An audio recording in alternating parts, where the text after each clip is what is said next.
Now to the war in Ukraine. Last week, Ukrainian missiles struck Donetsk. The attack killed a few soldiers. But here's the catch. They weren't Russians. In fact, new reports suggest that they were North Korean soldiers. What were they doing in Ukraine? How did they end up in Donetsk? Well, it seems like it's the extension of a military pact that Moscow and Pyongyang signed in the month of June this year. They pledged to extend military ties. North Korean weapons are already being used in Ukraine by the Russians. And now it seems that Pyongyang soldiers have also joined Russia's war. But will it change anything? Our next report tells you. It was Vladimir Putin's birthday yesterday. The Russian leader turned 72. And of course, messages poured in from across the globe. One such special message came from Kim Jong-un, the North Korean dictator. He called Putin his closest comrade, adding that relations between Moscow and Pyongyang would be raised to a new level.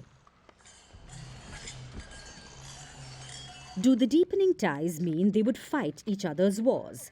A new report suggests so. According to South Korea, North Korean soldiers are fighting alongside Russian troops in Ukraine. The revelation came from Seoul's defense minister. On October 3rd, Ukraine struck Donetsk.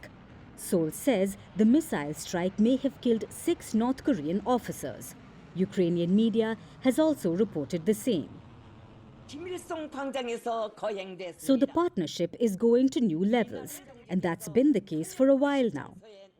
In June, Putin landed in Pyongyang. It was his first visit to the country in 24 years, and he got the fanciest red carpet welcome.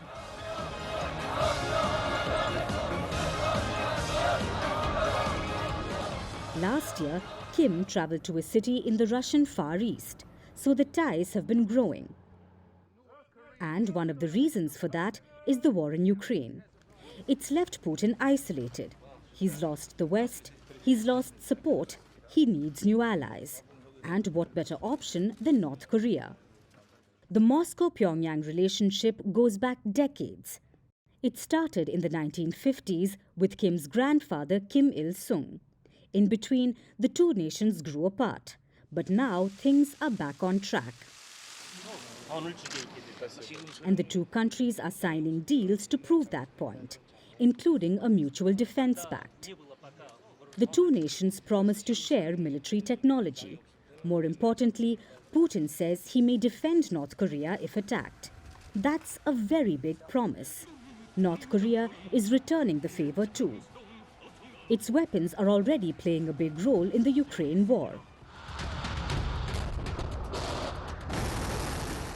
Growing evidence suggests that Russia has been deploying North Korean missiles in Ukraine, and now it looks like it's also using Pyongyang soldiers. Which brings us to the question, how far does this no-holds-barred friendship go? Well, there's nothing organic about this comradeship. It may look like these two are BFFs, but it's based on common enmity towards the US. However, there's also a lot to gain.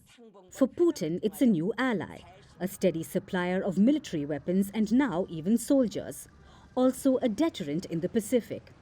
For Kim Jong-un, Russia can help upgrade its military technology.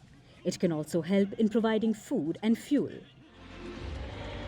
So both sides have a lot at stake here. For the West, this new partnership spells danger.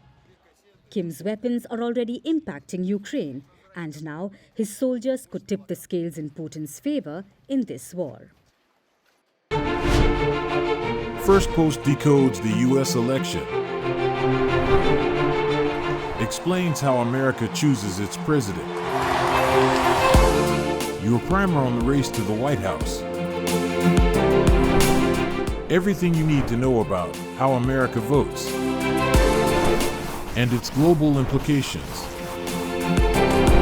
U.S. Election Explained. Every Monday and Thursday only on Firstpost.